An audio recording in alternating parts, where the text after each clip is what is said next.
Bienvenue dans Sequoia, le journal du développement durable. Agir dans le sens du développement durable, ce n'est pas uniquement penser à la préservation de l'environnement et lutter contre les gaz à effet de serre. Le développement durable, c'est aussi l'épanouissement des hommes.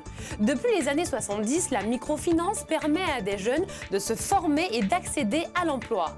La microfinance concerne près de 60 millions de clients et depuis plus de 20 ans, l'Agence française de développement soutient le microcrédit dans plusieurs pays à travers le monde. En Outre-mer, l'AFD octroie à l'ADI un prêt pour aider au financement du développement des très petites entreprises. Regardez. Nous, en tant que banque de développement à l'international, mais aussi dans l'outre-mer, on a un certain nombre de critères qui concourent justement au développement durable, que ce soit en matière de préservation de l'environnement, de la biodiversité, mais aussi de la pérennité des activités. Et c'est là où on va plus facilement se rencontrer avec l'ADI. Alors ça se formalise par des critères et des engagements de part et d'autre, de la part de notre emprunteur, mais aussi en raison du partenariat de longue durée que l'on a avec eux, on se connaît bien, et donc par notre intervention, par le dialogue qu'on a avec eux, on peut aider à ce que les projets financés soient, et l'étiquette, disons, développement durable. Comme chaque jour, des porteurs de projets viennent dans les locaux de l'institution pour se renseigner sur les possibilités de financement de leur activité. Mathias Avignon est le directeur territorial de l'ADI, l'association pour le droit à l'initiative économique. Ce matin-là, il reçoit un couple qui bénéficiera de l'accompagnement financier de l'ADI. Depuis son implantation en Guadeloupe en 2008, l'association a financé et accompagné plus de 1500 créateurs d'entreprises. Parmi eux, Robert de Jesus, un restaurateur dominicain installé à Pointe-à-Pitre depuis 2011. Bonjour.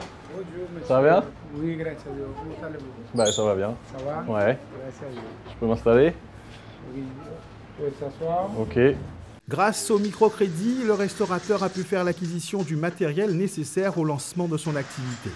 C'est très important parce que, imagine-toi, je suis étranger, ici en Guadeloupe, et c'est un peu difficile pour nous avancer.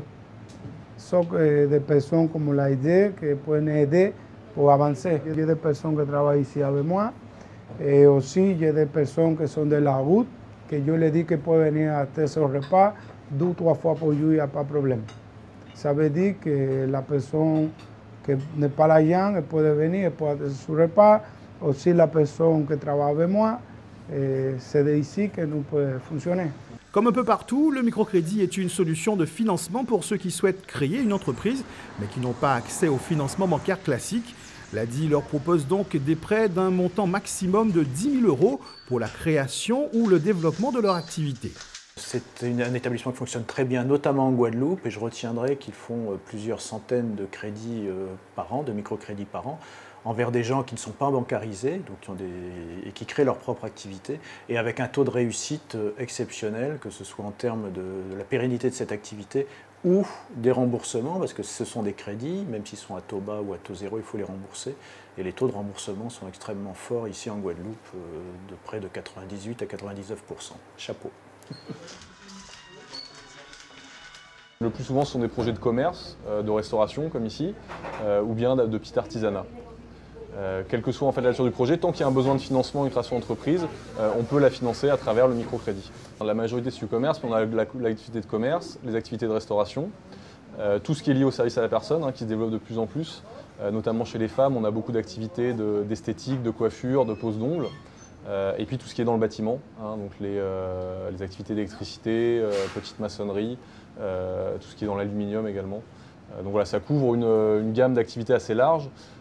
Et le microcrédit, ça s'adresse avant tout à des personnes qui créent leur activité seules en fait. Donc ce sont des projets où la personne peut être, où le chef d'entreprise est seul à bord et n'a pas besoin d'une équipe de salariés autour de lui. En Guadeloupe, la majorité des projets soutenus par l'ADI concernent la conurbation pointoise, mais l'ensemble du territoire est éligible au dispositif.